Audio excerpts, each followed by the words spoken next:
এরকম একটা হিমাগার করলে বর্তমানে মানে 50 কোটি টাকা আর কম হবে না। মৌসুমের সময় অন্তত যে আলু আমাদের এখানে ঢোকে অন্তত 15 কোটি টাকার আলু ঢোকে। এই হিমাগার আলু না রাখে তো আলু নষ্ট হয়ে যাবে, কারণ এবং ধরেন এই যে মূল্যের আলুটা ঢুকাইছে এই মূল্যের আলুটা পুরোটাই নষ্ট হয়ে যাবে। 2 কোটি টাকা আলু নষ্ট হওয়ার সম্ভাবনা আছে যদি 30 দিন হিমাগার বন্ধ থাকে, তাই আমরা এটা 24 ঘন্টা চালু রাখি। নষ্ট হলে তাহলে সাতক্ষণিক আমরা আর কিছুই করার থাকে না, চেষ্টা করি আর ভালো করার জন্য আর কি। 5 মিনিট বন্ধ থাকলে তো আলুটা বিদ্যুতের জন্য বন্ধ থাকলে আলুটা ঝুঁকিতে পড়ে আর কি। হ্যাঁ, আলু নষ্ট হওয়ার সম্ভাবনা থাকবে। আমাদের কোল্ড স্টোরেজের আলু যখন চাহিদা বেশি থাকে তখনই আলুর দাম বেশি থাকে, আর চাহিদা কম হলে আলুর দাম কমে যায়। আর নতুন আলু বের হওয়ার পরে পুরান আলু খাইতে চায় না, যার জন্য পুরান আলুর দাম কমে যায়। আমাদের তো এটা বাড়ার উপর এবং বাজার চাহিদার উপর 50 টাকা হইতে পারে। বাজারের চাহিদা যখন বাড়িয়ে যায় তখন এর দাম বাড়তে হয়, কিন্তু স্টোরে তো আর হয় না। স্টোরের মালিক পক্ষের তো আর দাম বাড়ে, এটা তো মোকামে গিয়া বাজারে গিয়ে দাম বাড়ে চাহিদার উপরে। যখন চাহিদা বেশি থাকে তখন এই আলুর দাম বাইরে যায়, আর যখন চাহিদা কম থাকে তখন দাম কমে যায়।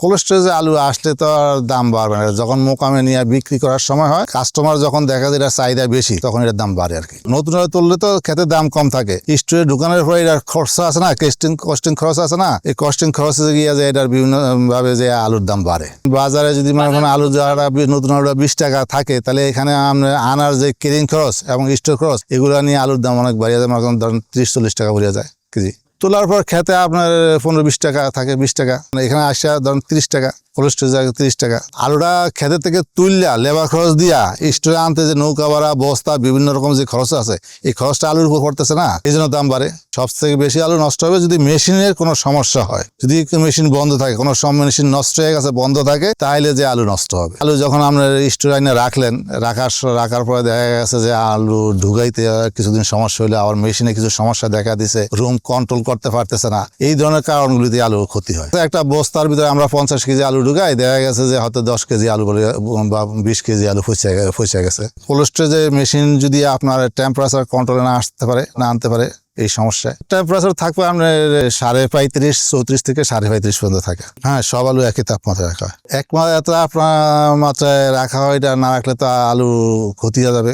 আপনার এক জায়গায় মনে করেন বেশি কম হইলে তো আলুর ক্ষতি, যেখানে কম থাকবে সেখানে ক্ষতি হবে, বা বেশি হবে সেখানে ক্ষতি হবে। জেনারেটর না থাকলে আর কারেন্ট না থাকলে তো আলু ফসে যাবে। আলুগুলা সাধারণত আপনার বস্তা আসার পরে বস্তার উপরে বস্তা দিয়া খামাল দিয়া রাখা হয়। আমাদের দেশে উৎপাদন প্রোডাকশন হয়, বাইরের দেশ থেকে এগুলো আনা হয়েছে। এটা অনেক বড় ফ্রিজ, বলতে এটা মেশিনারির মাধ্যমেই সবকিছু হইতেছে। ফ্রিজগুলা মানে আপনার এটার ভিতরে একটা ডিফিউজার বলে, এটার ভিতরে কুলিং কয়েল বিভিন্ন কিছু থাকে, এবং এর ভিতরেই বরফ হয়। আইস ফ্যাক্টরি যেন একটা বরফ জমে না, এই মেশিনের ভিতরেই ডিফিউজার বলে, এটার ভিতরে বরফ জমে। এই বরফ থেকে আবার মেশিনের মাধ্যমে হাওয়া দিয়ে, হাওয়ার সার্কুলেশনের মাধ্যমে ঠান্ডা জিনিসটা ছড়াই দেয় বিভিন্ন দিকে। হ্যাঁ, এটা ফ্রিজের মতোই, কিন্তু ওই বাস্তব ওই ফ্রিজ আর এই ফ্রিজের ডিফারেন্স আছে। মানুষ তো ভাবে এটা অনেক বড় ফ্রিজ আর কি। হ্যাঁ, মার্চ মাসের থেকে আমরা ডিসেম্বর মাস পর্যন্ত, ডিসেম্বর 10-15 তারিখ পর্যন্ত আমরা রাখতে পারি আর কি।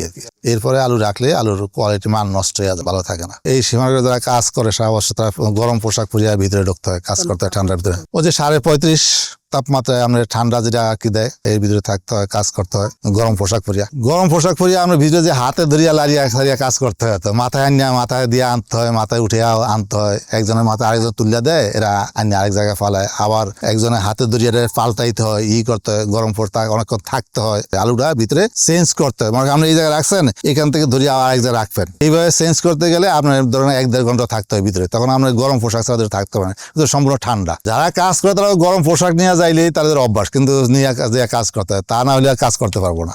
গরম পোশাক ছাড়া কাজ করতে পারবে না।